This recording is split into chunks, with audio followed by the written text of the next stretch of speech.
tema da mensagem é dando graças em oração. Enquanto os irmãos vão procurando, eu vou fazer a leitura aqui no texto em grego e depois eu faço com vocês em português. O paomai, eu hariston, hiperrimon, meneiam, poiomenos, epton, proseuron, mu. Não cesso de dar graças por vós, fazendo menção por vós em minhas orações. Obrigado. Ocupe o assento.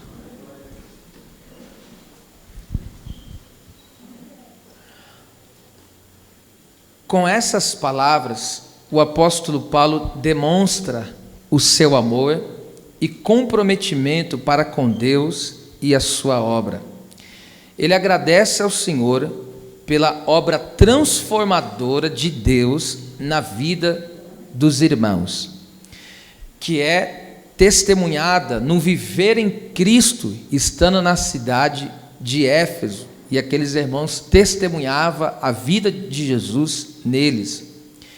E ainda Paulo, ele intercede pelo desenvolvimento espiritual desses crentes. É muito próprio do apóstolo Paulo, sempre nos seus escritos, nas suas epístolas, se dirigindo às igrejas, ele sempre fala desse posicionamento espiritual, paterno que ele tem, de agradecer a Deus, reconhecendo que só Deus pode transformar a vida de uma pessoa. Então ele agradece a Deus por essa transformação na vida das pessoas, dessa obra de salvação.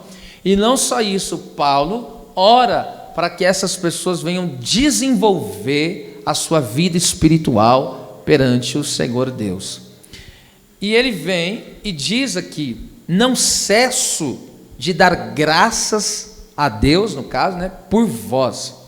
Essa palavra aqui, não cesso, cesso significa pausa, não pausar, fazer cessar, desistir.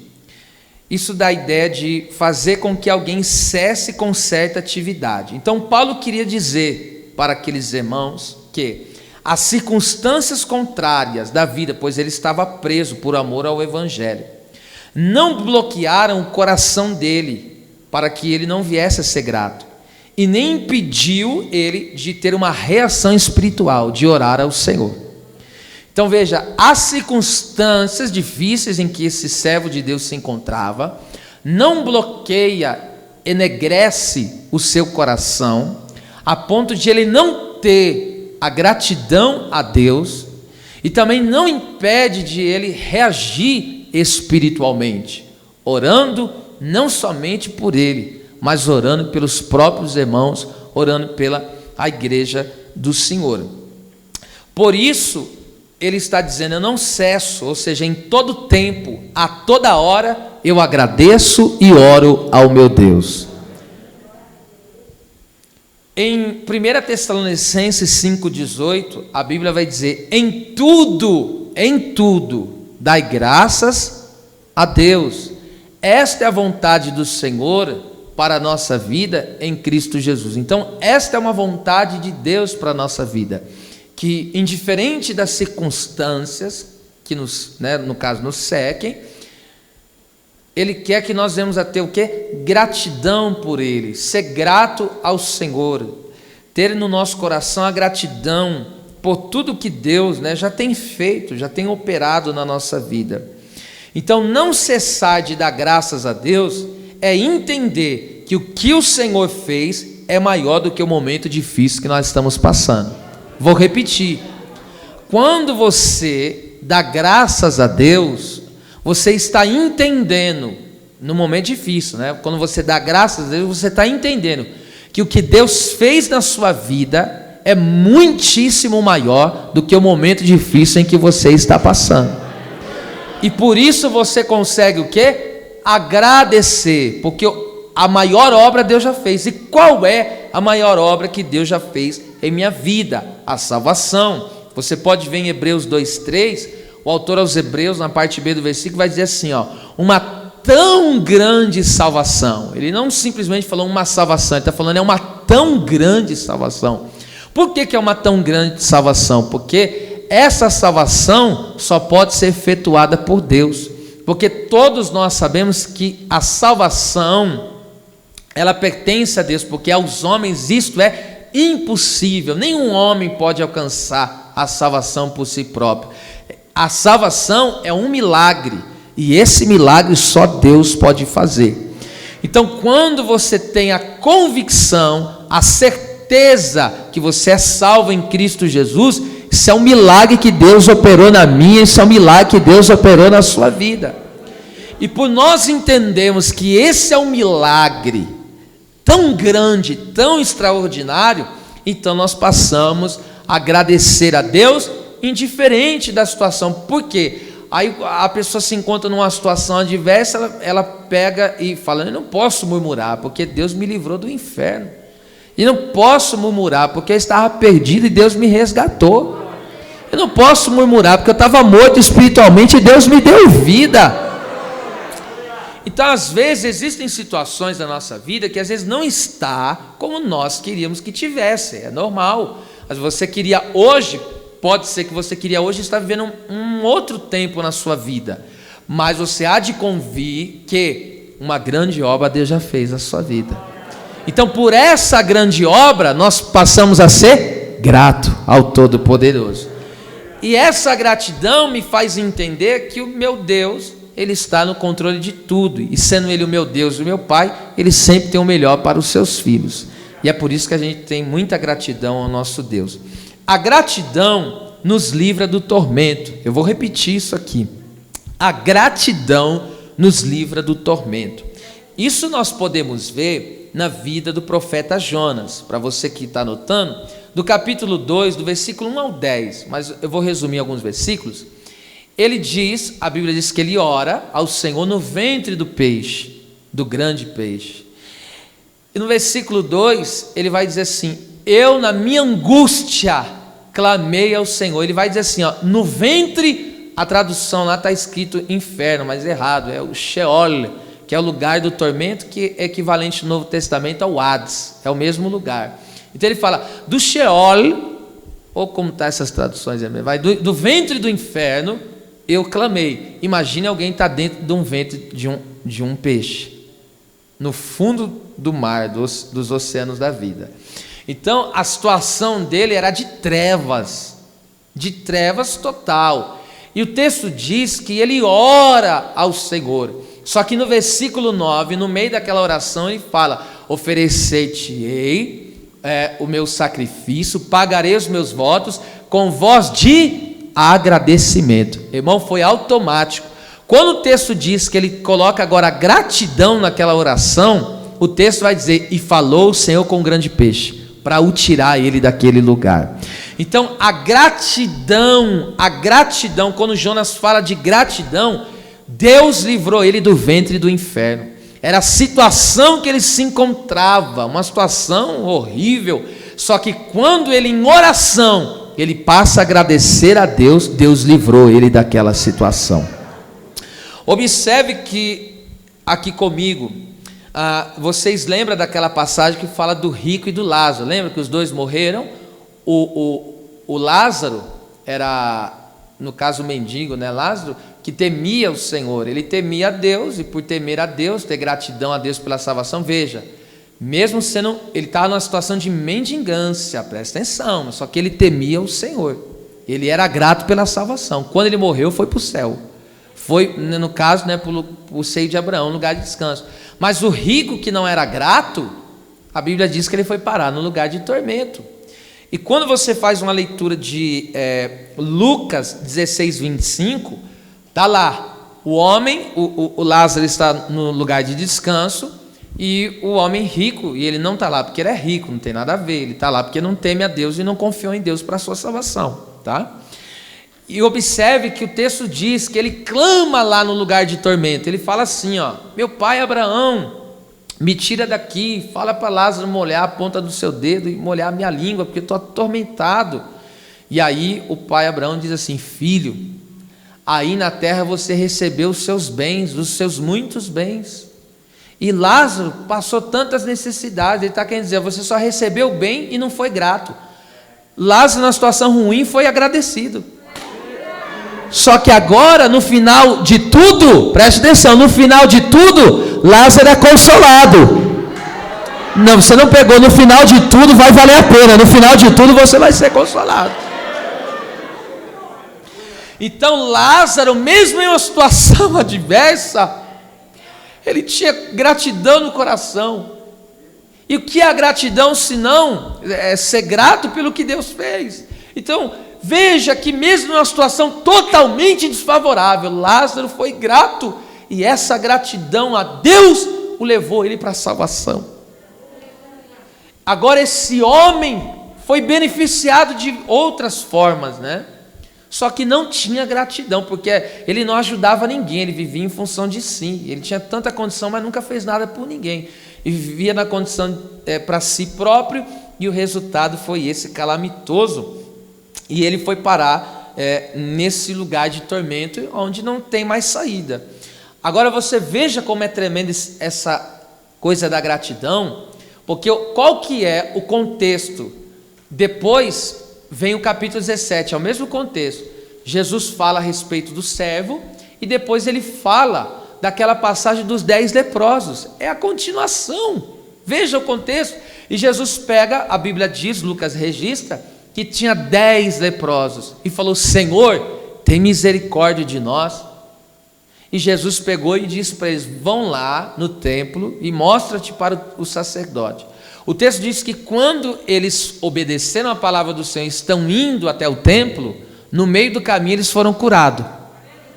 Alguém pegou a revelação. O que é isso? Quando você está debaixo de obediência, caminhando à casa do Senhor, Deus está operando na sua vida. Vou falar de novo. Aleluia. Quando você está debaixo de obediência, caminhando até a casa do Senhor, você nem chegou aqui, mas Deus já no meio do caminho já operou milagre na sua vida. Presta atenção, quando os 10 homens viram que estava curado, o que acontece? Um samaritano pegou, quando viu a cura, ele não aguentou, ele foi direto a Cristo. Ele voltou, o texto vai dizer, ele volta, se prostra aos pés do Senhor e agradece, fala: obrigado porque o Senhor fez isso na minha vida, o Senhor me limpou, o Senhor me curou, o Senhor restaurou a minha vida. Aí Jesus pega e fala: mas pera lá, eu não curei só um, eu curei os 10, cadê os outros 9? Então só o grato volta. Só o grato que só quem é agradecido volta.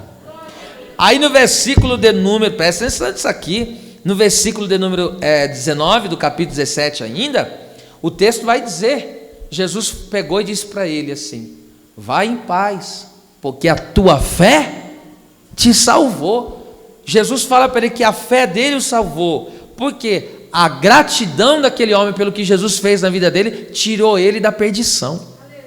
Que lindo, não? A pessoa grata é quebrantada e robusta espiritualmente. Eu vou falar isso aqui de novo. A pessoa que é grata pelo que Deus fez, ela tem um coração quebrantado, ela não é dura de coração.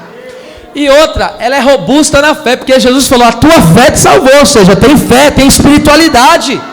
Então toda pessoa que é grata, ela é quebrantada, ela chora na presença, ela adora, ela bate palma, ela levanta a mão, ela glorifica, ela diz amém. Ela é quebrantada.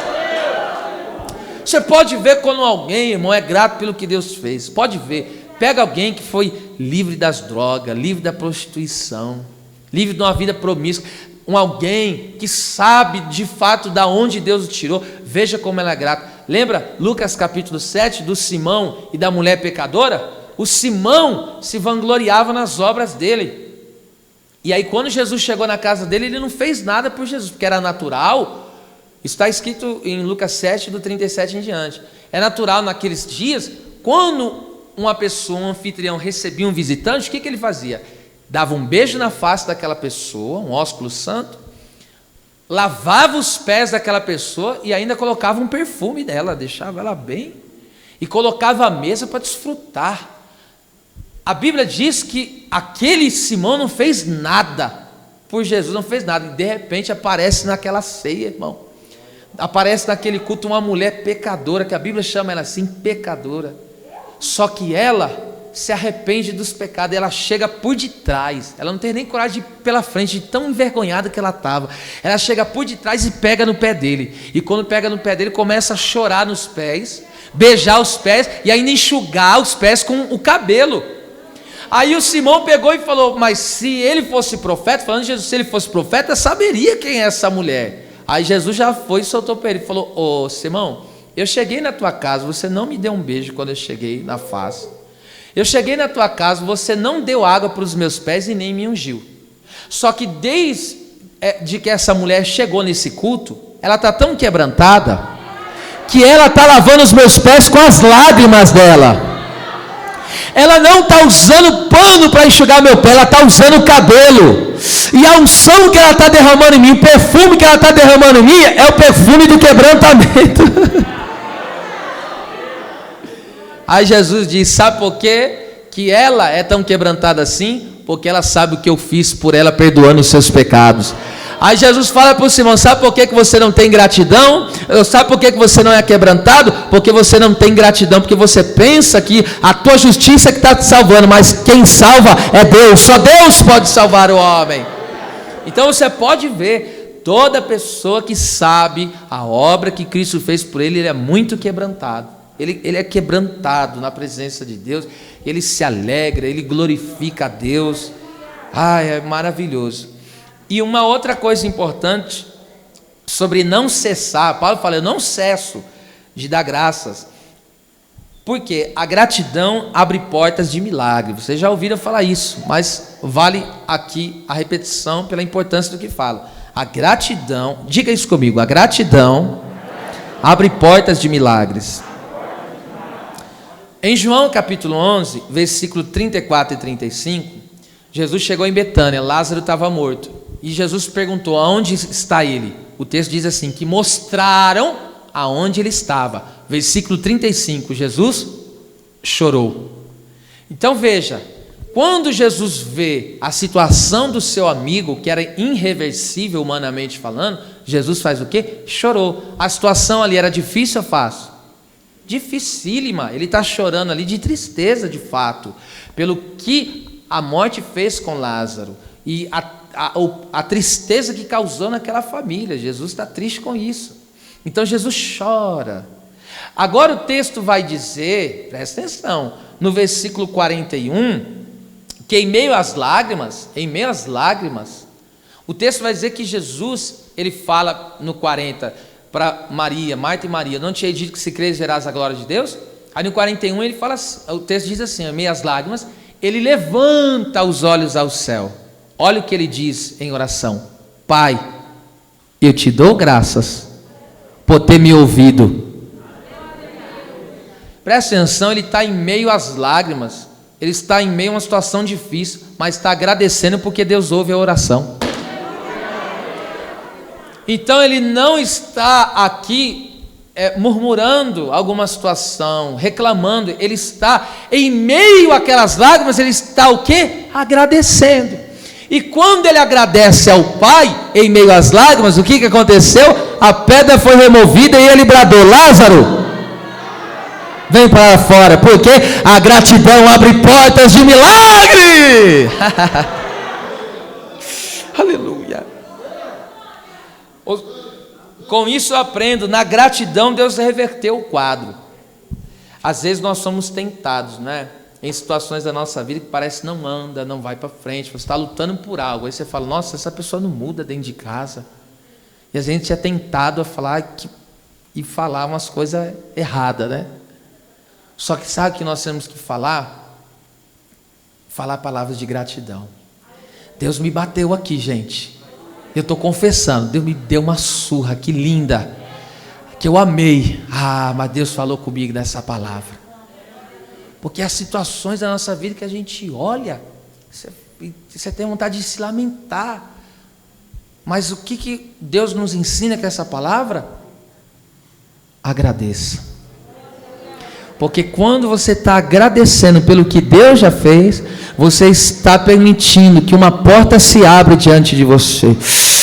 Não pegaram, deixa eu falar aqui de outro jeito que você vai pegar. Mais ou menos assim, às vezes você tem um salário, você tem lá um salário de 2.000, mas você fala, mas esses 2.000 para a minha condição de vida ainda não está dando, eu precisava de um salário maior. Aí você, em vez de reclamar pelo salário que ainda não está bom, daquilo que você precisa, está dizendo, Deus, eu agradeço porque eu tenho um salário. Pegaram, aleluia. Então agradeça pelo que está agora, porque isso abrirá uma porta. Eu vou perguntar, quem tem motivo para agradecer a Deus aqui? Eu vou te dar 30 segundos só para gratidão aqui agora, só para agradecer, agradeça. Não está do jeito, pastor, meu marido não está do jeito que está, mas agradeça porque você tem marido. Pastor, meu filho não está do jeito que está, não está do jeito que eu queria, mas agradeça porque você tem filho. Tem muita gente que queria ter filho e não tem, você tem. Então agradeça, porque na tua gratidão Deus está abrindo uma porta e vai para fazer milagre. La para tere bacala bracala xéria. Ura calabancharia. Oh, meu Deus, olha só, tem gente agradecendo aqui, meu Deus. Ei, dará calamancharia managaia. Harabacala baixande calabaia. Ah, meu Deus.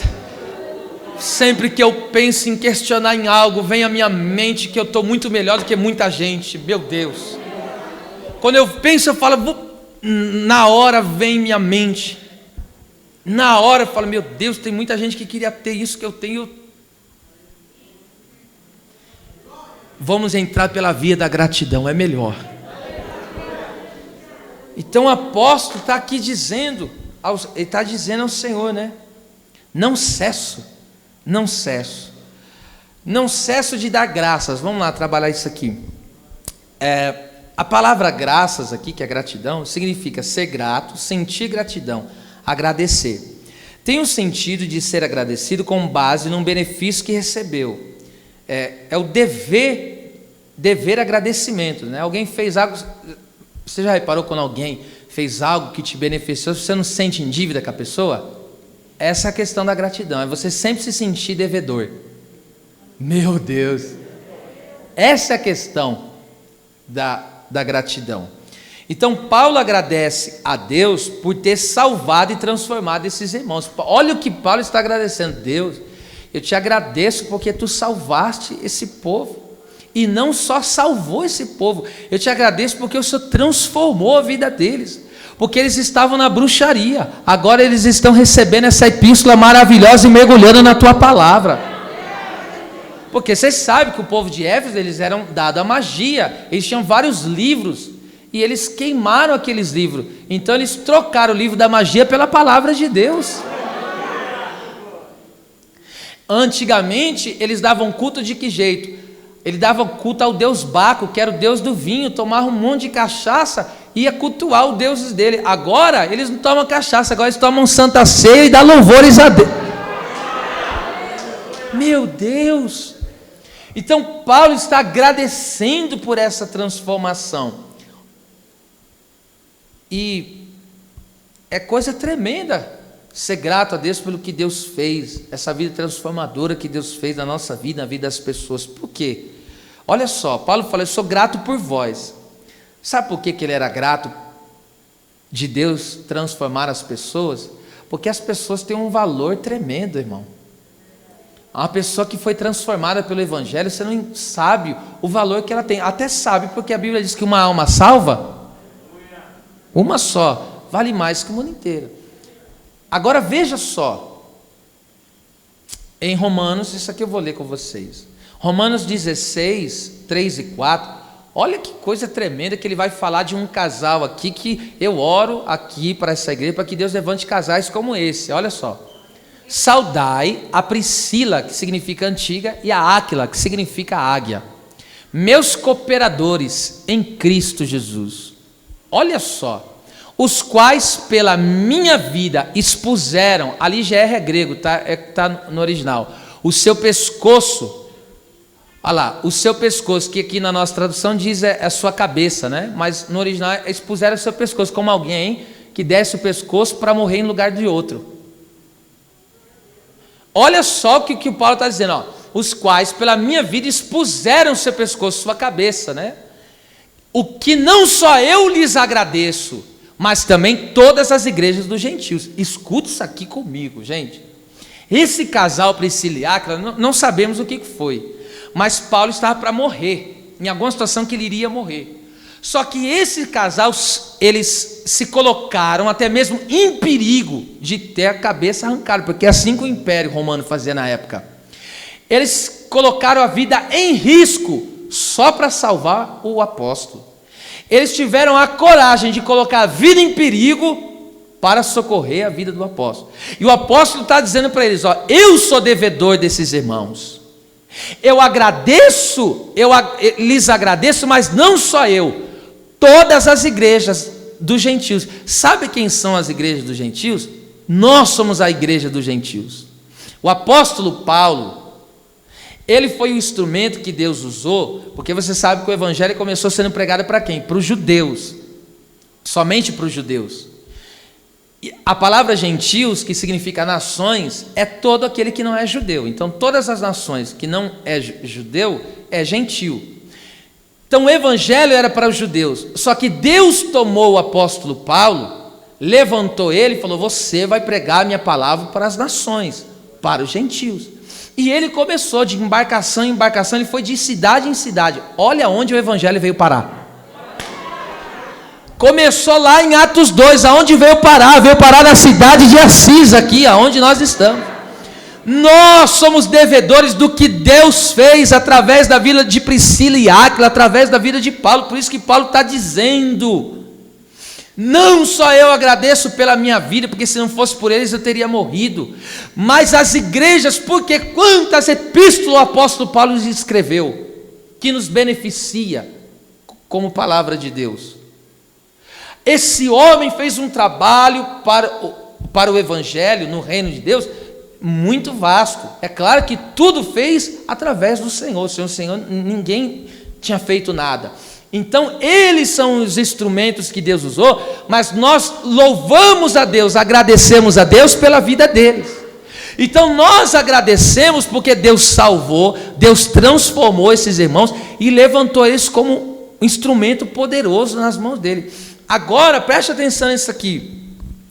O cristão, pela sua fé, presta atenção, eles expuseram a sua vida, colocaram a vida em perigo. Então, o cristão, pela sua fé em obediência a Cristo, não retrocede e nem se acovarda em cumprir o seu chamado, porque expuseram a vida, e esta ousadia revela uma fé consistente e um amor genuíno, não egoísta, pois pensaram na obra, no próximo e nas almas. Então, essa atitude de Priscila e Áquila, presta atenção, eles sabiam da capacidade que Deus tinha dado para Paulo. Eles sabiam da envergadura espiritual desse homem de Deus e o quanto que ele acrescentava no reino do Senhor. Então eles pegaram e disseram o quê? Pera lá, Paulo tem muito que oferecer para a obra de Deus, então nós vamos ser instrumento de Deus para salvar ele. Só que eles não pensaram, porque o Priscila e Áquila, esse casal poderia dizer o quê? Não, o Paulo vai morrer, vai para o céu mesmo, deixa ele.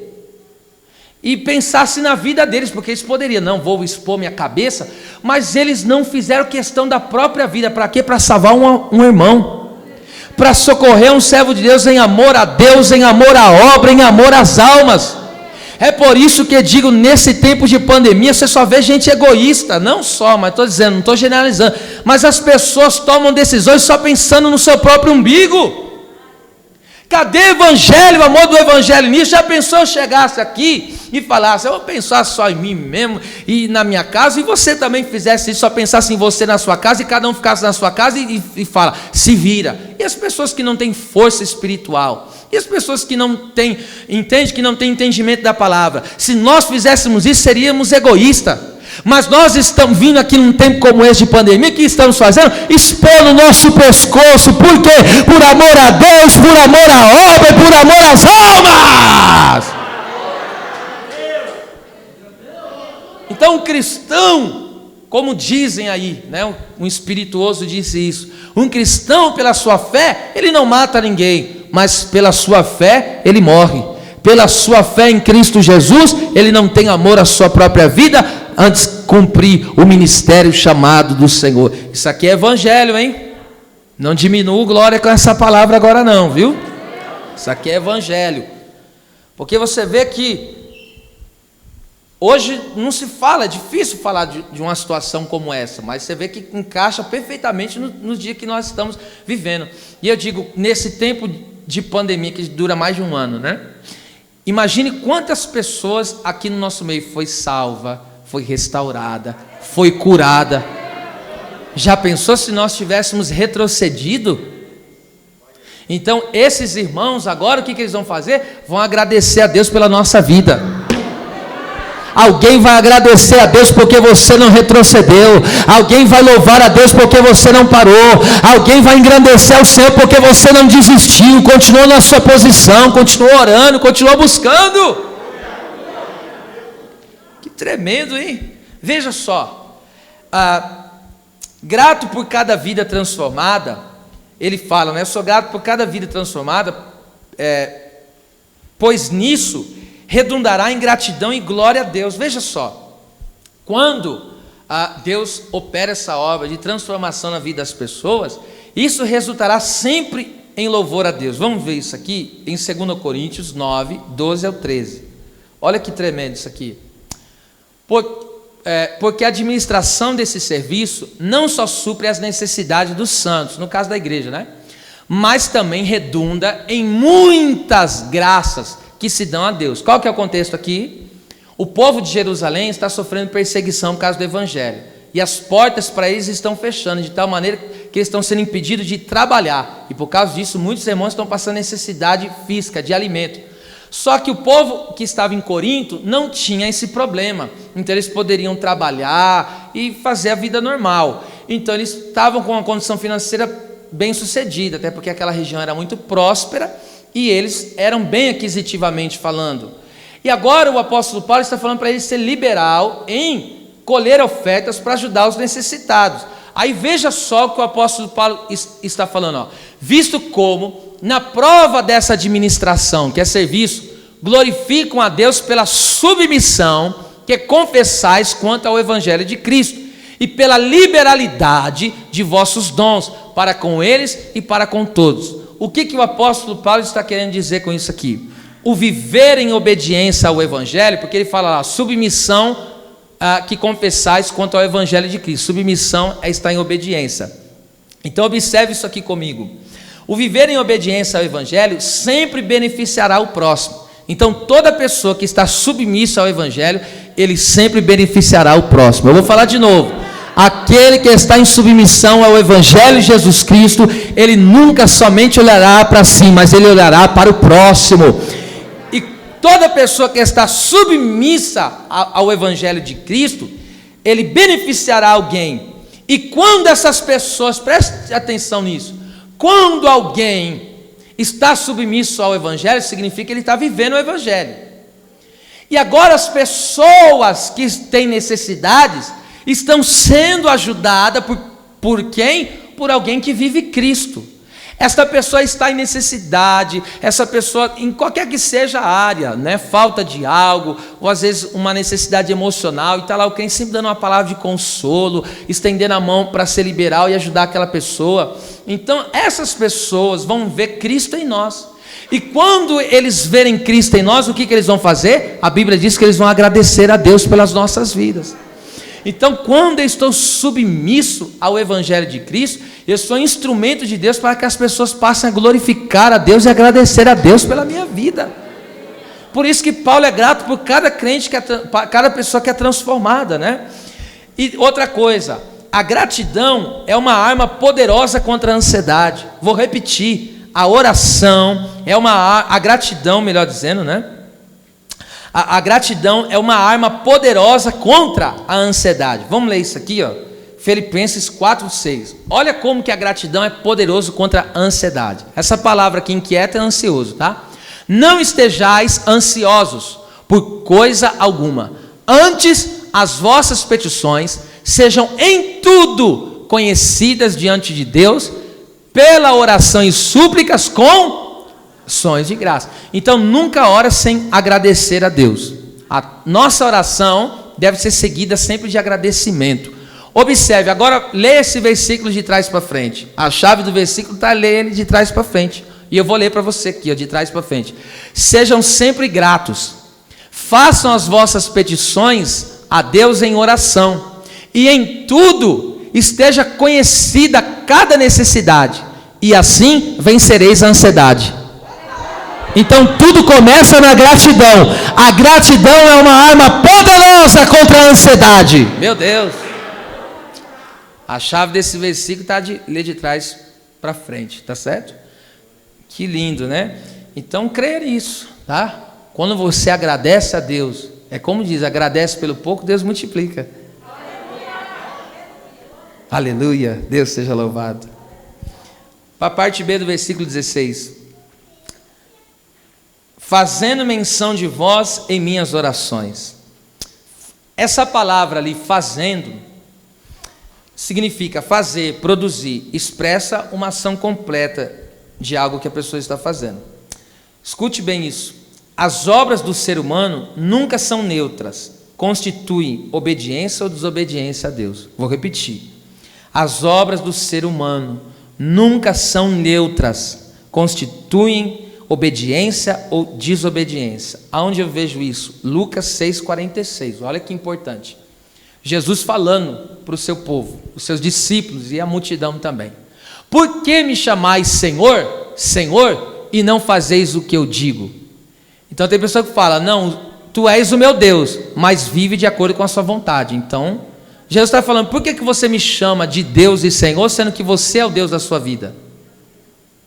Então, quem não está disposto a estar submisso a Cristo, quem não está disposto a estar subordinado às vontades de Deus, ele não é o teu Senhor, porque tem muita gente que fala assim, ele é meu Salvador, mas antes de ser Salvador, ele tem que ser Senhor. A Bíblia fala assim, ó, Senhor e Salvador Jesus Cristo. Senhor vem de senhorio, não é minhas vontades, é as vontades dele, não é o que eu quero, é o que ele quer. Porque aqui Senhor é como alguém que é dono, então ele é dono da minha vida. Então, se ele é dono da minha vida, eu já não posso fazer da minha vida o que quero. Então, se eu não faço da minha vida o que quero, eu tenho um senhorio sobre mim. Qual que é o senhorio que eu tenho sobre mim? O senhorio de Cristo. Então, eu não vou onde eu quero, eu não faço o que eu quero, eu só faço aquilo que ele permite que eu faça. Porque a liberdade que eu tenho em Cristo é para fazer a vontade dele, essa é a minha liberdade. Agora, entende isso aqui, irmãos. Se tu entender, tu darás glória a Deus agora. Olha só, a respeito de fazer, que é produzir. Então vamos lá, eu quero falar sobre aqui pelo menos duas coisas a respeito de fazer, produzir. Primeira coisa que eu quero falar sobre fazer. Em quem estamos? Videira ou espinheiro? Vou repetir.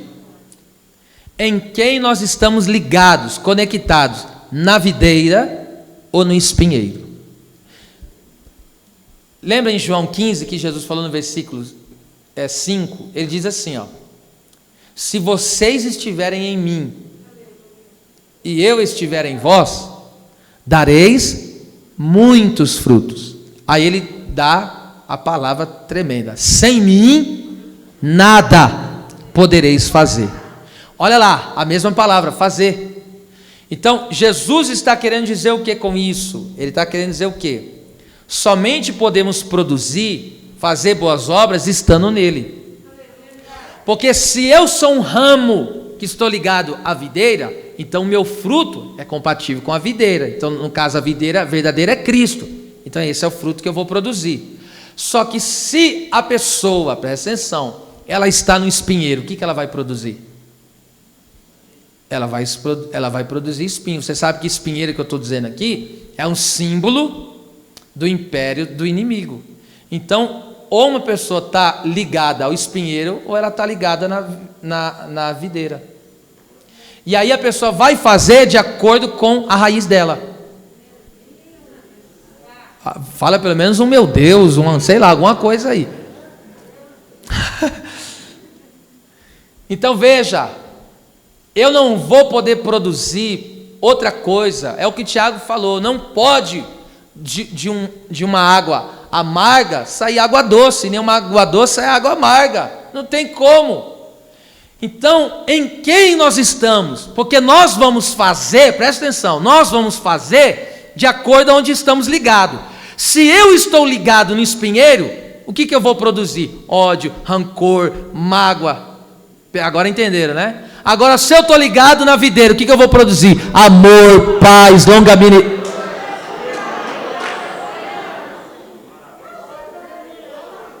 Então Paulo está dizendo, eu só faço o que eu estou fazendo porque eu estou ligado na videira.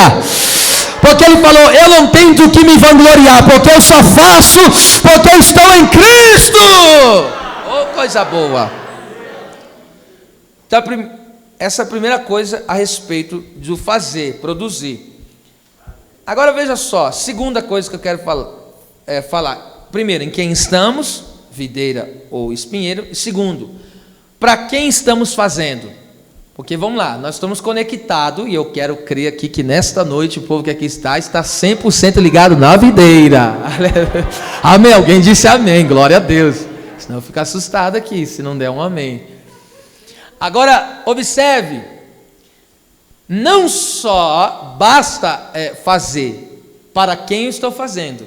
Então eu tenho que fazer, é natural que alguém, a pessoa faz. Aí vai depender de onde ela está ligada. O fruto vai depender de onde ela está ligada. Aprendemos isso. Agora, para quem que ela está fazendo? O que ela está fazendo? Vamos ver isso aqui? Para descomplicar aí, ó. 1 Coríntios 10, 31. Olha o que o apóstolo Paulo diz. Eita. Portanto, quer comais, quer bebais, ou façais, olha lá, outra qualquer coisa. Qualquer outra coisa, ó. Leia forte. 3, 2, 1. Fazei tudo. Então, tudo que eu faço tem que resultar no quê? Para a glória de Deus. Vamos lá. Se eu comer ou jejuar, para quem que é? Para a glória de Deus. Porque se eu comer, estou alimentando o templo do Espírito. E se eu jejuar? Estou buscando por uma causa espiritual. Meu Deus. Aleluia. Então, se eu ajudar, se eu socorrer, se eu cantar, se eu pregar, se eu orar, etc, etc, tudo tem que ser para que o nome de Deus seja glorificado. Vamos ver isso aqui, gente? Quando, isso aqui é importante, ó, quando é feito para a glória de Deus, excede. Diga isso comigo. Quando eu faço para a glória de Deus, o que eu faço excede. Presta atenção.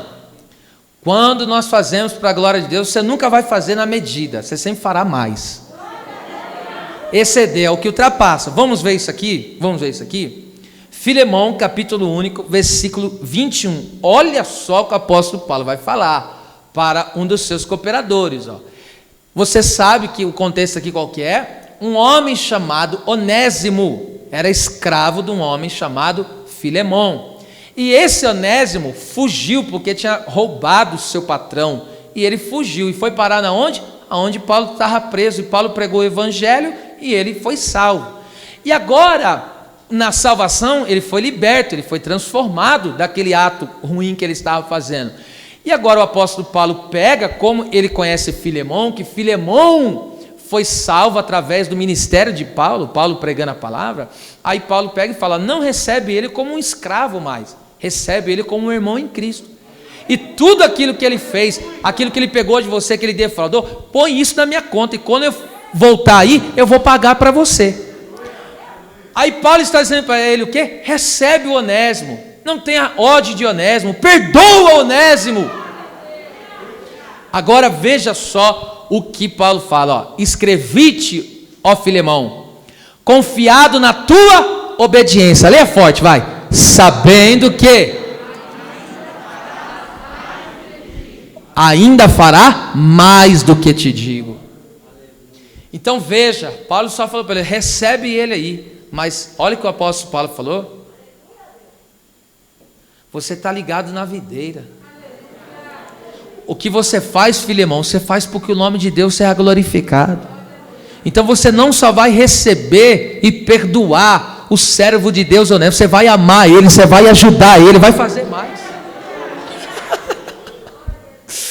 Oh, meu Deus. Essa é uma verdade tão tremenda. Observe isso aqui comigo. Daniel, olha só, Daniel e os seus amigos, o Misael, Ananias e Azarias, deixaram de comer e beber das porções da Babilônia para quê? Para a glória de Deus, lembra?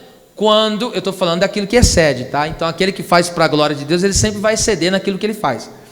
Lembra que Daniel e os seus amigos foram levados lá para a Babilônia?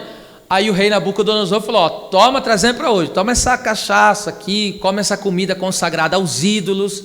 Ele pegou e Daniel e os seus companheiros assentou em seu coração e não se contaminar com as iguarias do rei. E Deus deu graça. Porque quando você coloca no seu coração e não se contaminar, Deus dá graça. Deus dá graça. Quando você fala, não, não quero mais viver nessa rede pecaminosa, Deus dá graça. Aí o texto diz que o Daniel pegou e falou assim para o eunuco, né, para o oficial, falou, ó, faz o seguinte, nos dá de beber água, nós não vamos querer beber essas pingas aí não, dá água para a gente, e dá legumes e verduras, aí vamos fazer um mistério, passando 10 dias, aí você vê qual é o semblante que vai estar melhor, e o semblante que tiver melhor, aí a gente come isso aí. E o que aconteceu? Passou, irmãos, 10 dias, o semblante de Daniel, Misael, Ananias e Azarias estavam tremendo, semblante brilhoso, bonito. Por quê? Você pode ver, o crente tem um semblante tremendo, né, irmão? A primeira coisa que acontece quando alguém desvia é perder o semblante. Perde aquele brilho, parece escama de jacaré, fica. Perde. Ele perde aquele brilho. Você pode ver quando a pessoa estava caída, a hora que ele volta, você vê que o sorriso dele vai mudando. Aleluia. Por quê? Porque o que ele está comendo é melhor. O que ele está comendo é melhor. Porque o que ele come na Babilônia rebenta com ele, acaba com ele. Mas o que ele come de Jerusalém, o que ele come da presença de Deus, levanta ele, edifica ele. Eu vou ler o texto aqui. Então veja, eles fizeram o quê? Quando eles não comeram e não beberam das iguarias do rei, eles fizeram por quê? Porque não gostavam de beber, não gostavam de fumar? Era por isso só? Não, não fazia porque fizeram para a glória de Deus. Porque tem muita gente que não bebe e não fuma, mas não é para a glória de Deus. É porque ele sabe que se ele beber e fumar vai prejudicar o corpo. Só que ele não bebe, não fuma, não porque ele está dizendo, eu estou fazendo isso em honra ao meu Deus. Então, ele não bebe e não fuma, não é para a glória de Deus, é para a glória dele. Pegou aí o que é fazer para a glória de Deus? Então, tudo que eu faço tem que ser para quê? Para a glória de Deus. Quando você acorda, para a glória de Deus. Quando você vai trabalhar, para a glória de Deus. Quando você dorme, para a glória de Deus. Meu Deus!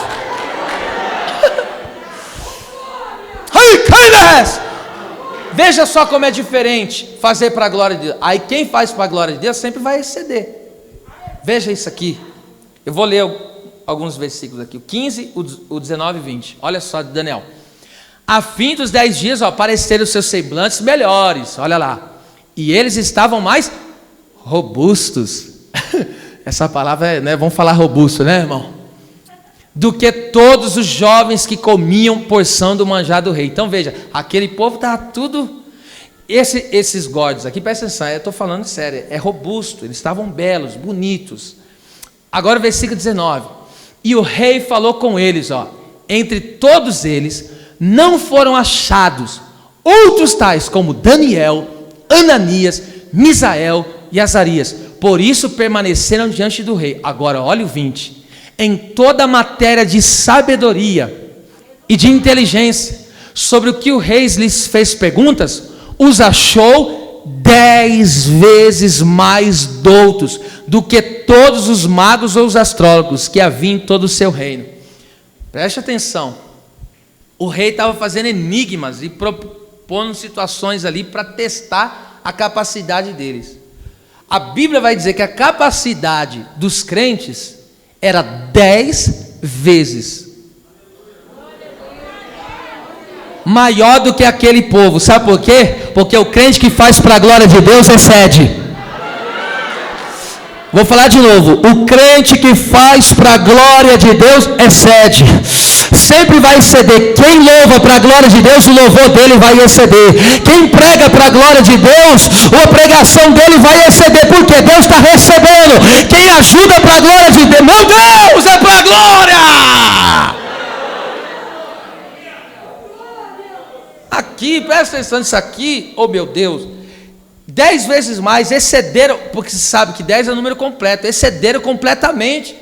E quem faz para a glória de Deus, presta atenção, porque tem pessoa, Paulo fala, tem pessoa que prega por inveja, está na Bíblia isso aí, Filipenses 1.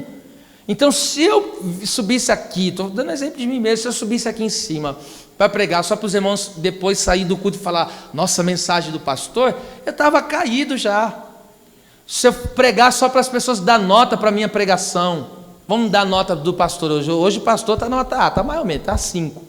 Não, hoje o pastor foi. Eu não prego para me dar nota. Gostando ou não gostando, o que eu estou fazendo tem que ser para a glória de Deus. Ah, será que eles vão gostar dessa pregação? Mas pera lá, a pregação não é para eles. Entendeu a mensagem aí? Então, quando é feito para a glória de Deus, sempre vai exceder. Então, tudo aquilo que você fizer, presta atenção, tudo aquilo que você fizer e for para a glória de Deus, você vai exceder. 10 vezes mais. Recebe isso na sua... Oh meu Deus. Sabe por que você vai crescer na empresa? Sabe por que você vai crescer na área de trabalho que você atua? Porque você não trabalha para trabalhar, você trabalha para que as pessoas vejam que você é um crente e você está dando glória para Deus. Aí alguém vai olhar e falar, esse crente é tremendo, esse crente é cheio de Deus. Ô irmão, isso é tremendo isso aí, gente. Se alguém entender essa mensagem aqui, filho, isso é coisa séria. Exceder é a marca do súdito do reino de Deus. Vamos ver isso aqui, gente? Não diminui a glorificação não, hein? Ó, Mateus 5:20. Essa é a marca do súdito do reino. Vamos ver isso aqui, gente? Porque vos digo que se a vossa justiça não exceder a dos escribas e fariseus, de modo nenhum entrareis no reino dos céus. Então Jesus falou que a tua justiça tem que exceder a dos escribas e fariseus. E para nós saber como que é a justiça para nós sabermos como exceder, tem que saber qual que é a justiça deles. E qual que é a justiça dos fariseus e os escribas? Lembra que Jesus falava para eles? Hipócritas. Então qual que é a justiça deles? Eles faziam, tudo que eles faziam era externamente, mas interiormente estavam mortos. Jesus chamou eles de sepulcros caiados. O que é um sepulcro caiado? Por fora é bonito, mas por dentro está cheio de morte e osso. Então qual que é a justiça deles? Olham-se para eles, eles se vestem como crente. Olham para eles e eles falam, não, eu sou crente. Eu até desci as águas, olha o meu certificado de batismo. Só que, observe isso aqui, os fariseus tinham tudo isso, eles iam rotineiramente, tá? Costumeiramente, eles estavam no templo, faziam os rituais, lavavam as mãos e faziam de tudo. Mas só que eles não tinham uma transformação interior. Então tudo que eles faziam era por fora, era externo. Eu estou trazendo com a linguagem de hoje, sabe aquele crente que a pessoa vem para a igreja, traz a Bíblia, se veste, enfim, como um crente, e tudo dá a entender que ele é um crente. Você vê que ele sempre está no templo, só que ainda o reino de Deus não chegou nele, porque o reino de Deus se manifesta interiormente. Isso aqui é violento, gente. Como assim, pastor? Me explica como que o reino se manifesta no nosso interior. Porque a libertação que Deus faz, presta atenção, reino de Deus, governo de Deus, esse reino, ele começa no nosso coração, gente. Não adianta eu mudar por fora se ainda o meu coração não foi liberto. É eu sair do mundo, mas o mundo não sair de mim. Não adianta isso. Para Deus, presta atenção, para Deus o que conta é a manifestação do reino. Porque a pessoa que só muda por fora, mas não muda por dentro, a justiça dele é igual dos fariseus e dos escribas. Eles fazem, as pessoas até falam, não, ele é crente, tal. Mas de fato não é. Por quê? Porque ele ainda não está sobre o domínio de Deus. E dentro dele está uma perversidade terrível. Vamos ver aqui, eu vou dar só um exemplo, tá? Só um exemplo. Mateus 5, 27 e 28, porque é todo o capítulo 5, Jesus fala sobre isso. Mas olha só, eu não quero que você fique detido ao esse ato pecaminoso. Esse aqui eu só estou pegando um exemplo, tá? Mas eu quero que você fica em mente o quê? Não só nisso aqui. Eu quero que você fique em mente que o reino começa no interior. Presta atenção, você vai entender o que eu quero dizer. Ouviste que foi dito aos antigos, não cometerás adultério. O que é cometer? É ir para o finalmente. É a pessoa ir lá e se deitar com outra. Olha o que Jesus diz agora. Eu, porém, vos digo que qualquer que atentar numa mulher para cobiçar, já em seu coração cometeu adultério com ela. Então, qual que é a justiça dos escribas e fariseus? Ninguém pegou eles na cama com o outro. Ninguém pegou eles adulterando, mas o coração deles está cheio do quê? De adultério.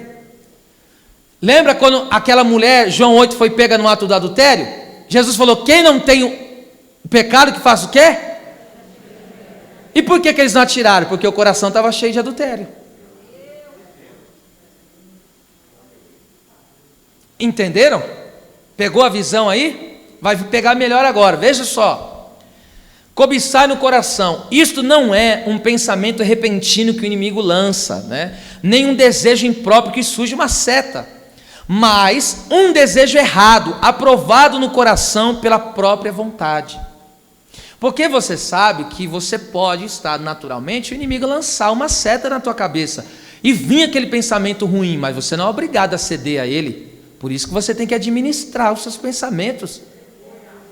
Por isso que a nossa mente tem que sempre estar ocupada. Porque às vezes você vai estar caminhando num dia normal, de repente, sei lá, acontece alguma situação, o inimigo vai lançar. Faça esse negócio errado, ninguém está vendo. Então ele vai lançar isso. Só que se você pertence ao reino, aí você vai dizer o quê? Ninguém está vendo, mas o meu pai está. Entende? Por que hoje em dia as pessoas se frustram com muita gente? Porque você vê aquela pessoa que só mudou a casca, mudou só por fora, mas ele começa a vir para a igreja e mudou por fora. Ele vem, ouve a palavra, tal, até parece que está mudando, mas ainda o reino não entrou no coração. O coração dele não foi liberto. Então ele está, vamos lá, ele muitas vezes você não vê ele num boteco bebendo. Mas lá dentro da casa dele, quando ele está sozinho, quando ninguém está vendo, ele toma. Então ele mudou a rotina, ele não está mais publicamente com aquele povo, não, agora eu sou dos crentes, mas ainda no interior dele está cheio de vontade de fazer. Aí é mais ou menos assim, quando eu vejo isso eu fico preocupado, principalmente as pessoas agora de rede social, quando tem aquelas fotos das antigas, que ele estava no mundão, aquela roda de amigos, entre aspas, aí de repente aparece na linha do tempo, ele pega e compartilha, que saudade. Saudade? Saudade do que? Me explica aí, vai.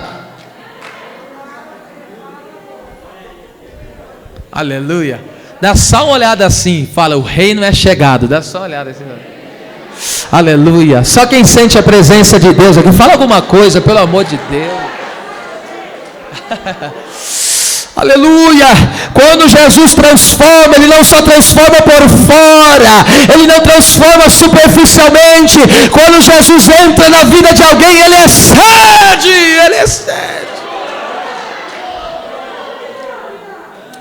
Ele não está, presta atenção, quando não há uma libertação, como que é? Vou te dar fazer uma ilustração. Quando a pessoa não teve uma libertação total, ele só teve uma mudança superficial, o que acontece? É como colocar um lobo dentro de uma jaula. Você, vamos lá, coloca um lobo dentro de uma jaula. O que ele faz? Por detrás daquela grade, ele está olhando a ovelha e quer fazer o que com ela? que é abocanhar. E por que ele não abocanha? Porque ele está preso. Mas solta ele daquela prisão. Então, para muitos, a religião é isso, é só uma grade. Aí tem a grade da religião, aí ele fala, não, falaram que eu não posso fazer isso. Só que dentro dele, ele continua sendo lobo. Dentro dele ainda, ele deseja aquelas coisas erradas. Quando ele vê um copinho daquele negócio, ele chega a babar, dá água na boca. Por quê? Porque ainda o reino não chegou. Meu Deus, eu estou sentindo libertação aqui, gente. Começar a ter, só quem crê que o reino de Deus, levante as duas mãos, porque uma é pouca aqui agora. A transformação não é externa, a transformação começa no coração. Os grilhões do inferno é quebrado nessa noite. Emisikel ideremande calabarasaia. Amai berrebacácia. Ah, meu Deus, vai exceder, irmão, vai exceder. Então, quem faz para a glória de Deus excede, tá? Agora, o que Paulo diz, eu faço, tá vendo só, irmão? Faço menção. Menção, a palavra menção, isso aqui que eu vou falar de chorar. A palavra menção significa lembrança, memória.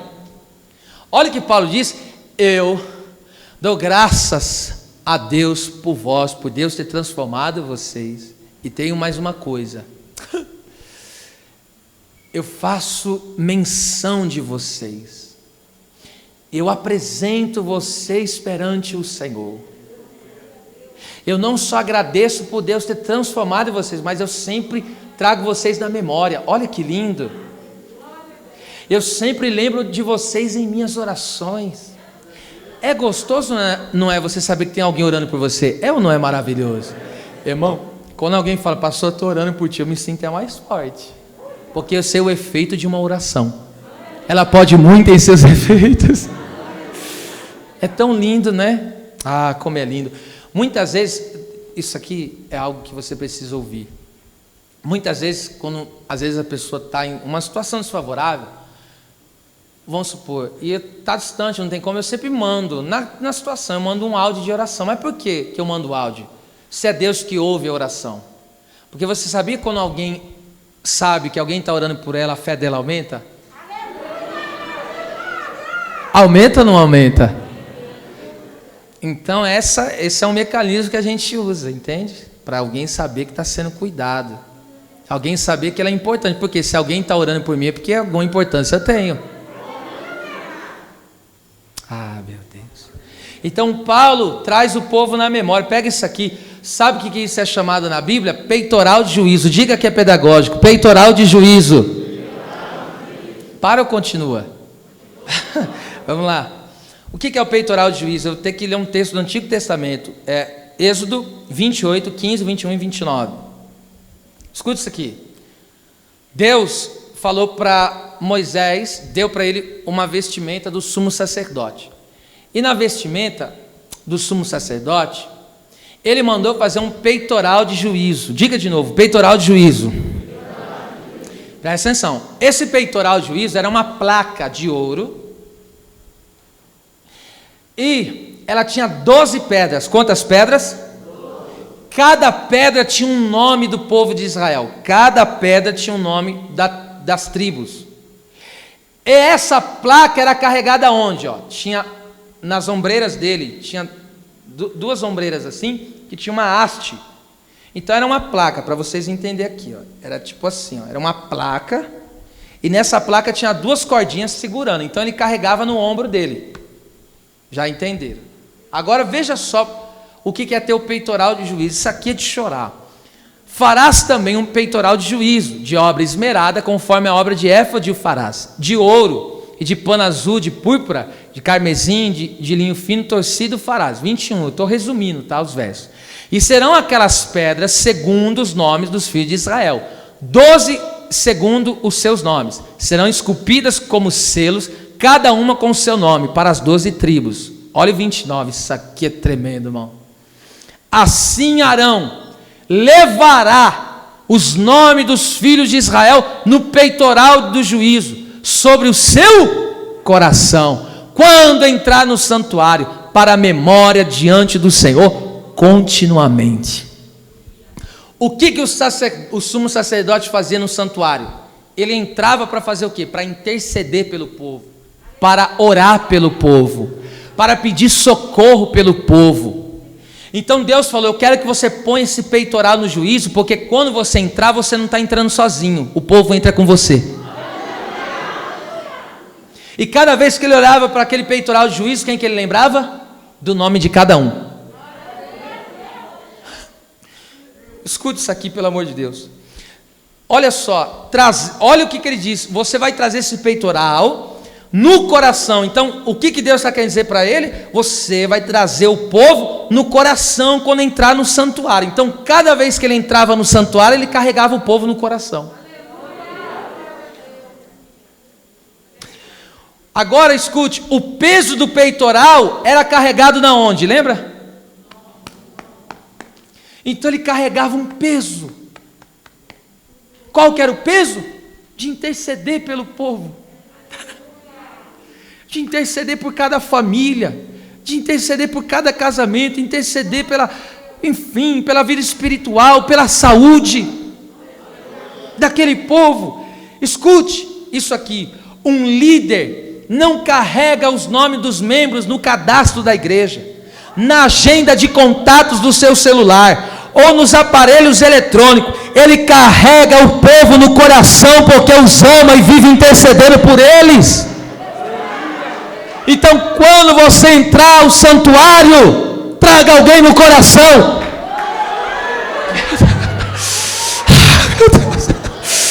Aleluia! Nunca entre no santuário sem o peitoral de juízo. Traga alguém no coração. Ah, meu Deus. Hebreus 10, 19, a Bíblia vai dizer: tenham ousadias, meus irmãos, para entrar no santuário do Senhor pelo sangue de Jesus. Hoje nós entramos no santíssimo lugar. Você não pode entrar em oração sem carregar alguém no coração. Ah, meu Deus. Isso aqui, deixa eu falar para os filhos espirituais que Deus me deu, os membros dessa igreja, os obreiros que tem chamado, que vão fazer a obra. Se você for um líder e não orar pelo teu povo, você não é um líder, você é um farsante. Se você pretende um dia ser um pastor, apacentar um rebanho, se você passar um dia sem orar por esse povo, você não vale nada, você não vale o que você come. Porque pastor que não ora é mercenário. Alecalaxéria. Samuel falou: eu não vou pecar contra Deus deixando de orar pelo povo. Ai, meu Deus. Então quando você entra aqui, se tu não entenderes isso aqui, quando você entra no santuário, eu digo: está toda a tua família aqui? Tem pessoas, teu filho não está na presença, ou às vezes o marido, mas o que acontece? Aí você vem carregando esse peso aqui, ó. Você vem carregando esse peso. Peso do quê? Como aquela menina que lavava roupa suja todos os dias de Naamã. Era ela que carregava aquele peso. Irmão, lavar roupa leprosa, isso é horrível. E ela carregava esse peso. Mas o que ela fez? Carregou no coração. Quando você entrar nesse santuário, nunca entre só. Entra, meu Deus, entra carregando cada pedra. Coloca as pedras no teu peitoral aí agora. Qual que é as pedras? Coloca cada familiar teu, vai colocando. Coloca o teu bairro, coloca a alma necessária, coloca no peitoral. Coloca. Aí você entra. É por isso que Deus falou: não entra carregando na mão, não. Entra carregando o peito. Agora entende porque, escute, isso aqui é sério que eu vou falar. Entende que Deus te levantou como coluna dos seus? Já pensou se você parar de carregar eles no coração, o que vai ser deles? Você não pode parar. Aleluia. Você não pode parar de entrar. Merácia, agora as lágrimas descem. Sério, pode chorar mesmo, porque Deus está colhendo eles estão no teu coração. Não pare de crer na salvação deles, não pare de crer na libertação deles. Carrega esse peso em oração. Ai, meu Deus. Ai, Deus conhece o meu coração. Eu estou falando aqui agora de uma visão, e eu sei, porque Deus está preparando pessoas para pastorear aqui. E aqui, você sabe, você lidera a tua casa, então você tem que carregar no teu peitoral. Todos nós temos esse peitoral do juízo, presta atenção. E no peitoral do juízo tinha duas pedras chamadas Urim e Tumim, de um lado e do outro, que representam o Antigo e o Novo Testamento. Enfim, a palavra completa. Então nós temos a palavra completa, entende? E nós temos a certeza que Deus completará essa obra. E às vezes você não entende, irmão. Tem gente que chega aqui no santuário, ele chega com isso aqui, arriado. Às vezes física, é um peso tão terrível espiritual. Presta atenção, tem gente que peso espiritual não é uma carga pesada. Veja aquela mulher, 18 anos oprimida. Ela carregava uma carga que, olha, a mulher não conseguia mandar, ereta. Até que Jesus pegou e falou: vou te libertar dessa carga. Irmão, às vezes tem pessoas que, por causa de uma situação de um familiar, tem que carregar de hospital em hospital. Isso é uma carga terrível, tanto para a pessoa que está sofrendo, como para a pessoa que está acompanhando. É ou não é?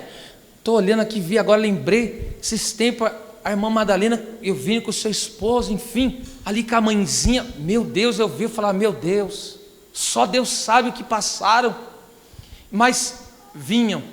Ela muitas vezes fala: meu Deus, não estou conseguindo nem cultuar, porque tem que revezar o tudo. E quando vinha aqui para a oração, ia para o culto. O que fazia? Trazia no coração.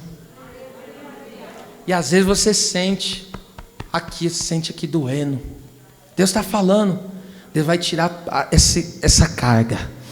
Por isso Jesus falou: tomai sobre vós o meu jugo, que é suave, o meu fardo, que é leve. Deus vai aliviar essa situação na tua vida em o nome do Senhor. Eu libero uma palavra profética: você não perderá nenhum integrante da tua casa. Carrega no coração. Vamos para a conclusão. E ele fala: em minhas orações, aqui eu concluo, em minhas orações. Então faço menção de vós em minhas orações. Olha o que ele diz. Aqui orações significa falar com Deus, fazer pedidos a Deus. Ele fala em minhas. Olha o que ele está falando. Eu estou em minhas orações. O que é isso? É minha oração particular, mas eu estou incluindo vocês na minha oração. Isso é tão lindo, porque esse minhas fala da oração pessoal. Então Paulo está dizendo: eu priorizo os irmãos em minhas orações. Olha, ele coloca os irmãos em suas orações. Essa palavra, por isso que eu digo, quando você lê no original, essa palavra em, que é ep, ela significa em benefício de alguém, para segurança ou acima de. Escute isso. A oração intercessória traz o favor e a proteção de Deus sobre a vida de alguém. Eu vou repetir. Quando você ora, quando você intercede por alguém, o favor de Deus, a proteção de Deus está sendo derramada sobre a vida dessa pessoa. Sabe por que aquela pessoa ainda não se perdeu? Porque Deus está estendendo o seu favor, a sua segurança. Imagine se você parasse de trazer ele no teu coração. O que seria dessa vida? Quantas aqui pessoas, irmãos, tem lá, ora pelo seu vizinho, enfim, não só pelos familiares, ora pelo aquele conhecido. E ai dessas pessoas, se não fossem as intercessões. Ah, meu Deus. Escute. E também indica, quando você ora por alguém, intercede por alguém, isso indica superioridade, importância, porque essa palavra significa acima de, né? Então, quando eu oro por alguém, coloco as necessidades da pessoa acima das minhas, mostrando assim que considero essa pessoa superior a mim. Isso aqui que eu estou falando para vocês é o Evangelho.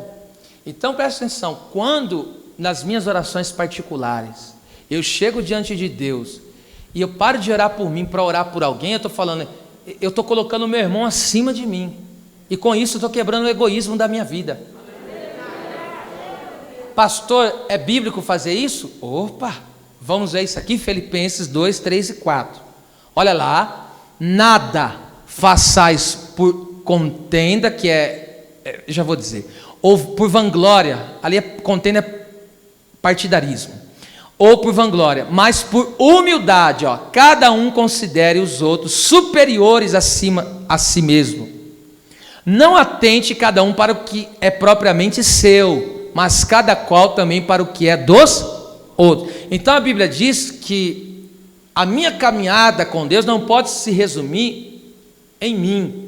Eu não estou dizendo que é errado você buscar pela sua vida, não, pelas coisas que Deus tem com você, não estou dizendo nada disso. Só que a Bíblia está dizendo que se a minha vida se resume, gira tudo em torno de mim, as minhas vontades, os meus desejos, aquilo que eu preciso, enfim, gira em torno de mim, a palavra de Deus aqui está me censurando concernente a isso, é um equívoco.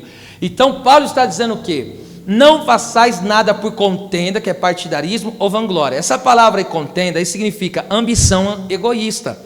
E a palavra vanglória é sem fundamento, glória vã, é vazio. Então veja só, viver em função de si mesmo, do ego, do eu, é antagônico ao evangelho. O que é antagônico? É aquilo que é contra. Observe, pois a Bíblia diz o quê? O Pai é de quem? É nosso, não é meu. O Pai é nosso. E o pão é meu? O pão é nosso. Por que o pão é nosso? Porque o pão que eu tenho dá para dividir com alguém. Então o evangelho, presta atenção, o evangelho do Senhor Jesus não gira em torno de nós. O próprio Jesus deu o exemplo. E qual foi o exemplo? Ele não veio para ser servido, ele veio para servir.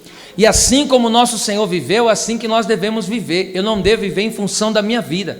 É por isso, sempre quando eu for tomar uma decisão na minha vida, não tem que ser simplesmente pensando em mim, tem que ser pensando no meu próximo. E agora, quando Paulo, presta atenção, porque, vamos lá, o Pai é nosso, o pão é nosso, mas a glória sempre tem que ser de Deus. Então, o que eu entendo com isso, fechando aqui esta mensagem, concluindo essa mensagem, que o nosso falar, o nosso orar a Deus, seja carregado de gratidão. Porque toda pessoa grata, escute, toda pessoa grata a Deus. Por que ela é grata? Veja só, Pedro, Mateus capítulo 14, quando o vento assoprou sobre ele, e ele estava andando sobre as águas, o que aconteceu com ele? Afundou. E o que Jesus fez? Estendeu a mão e puxou ele. Então vamos lá, eu estava afundando, Cristo fez o que comigo? Estendeu a mão e puxou. Atos 3, tinha um coxo na porta do templo.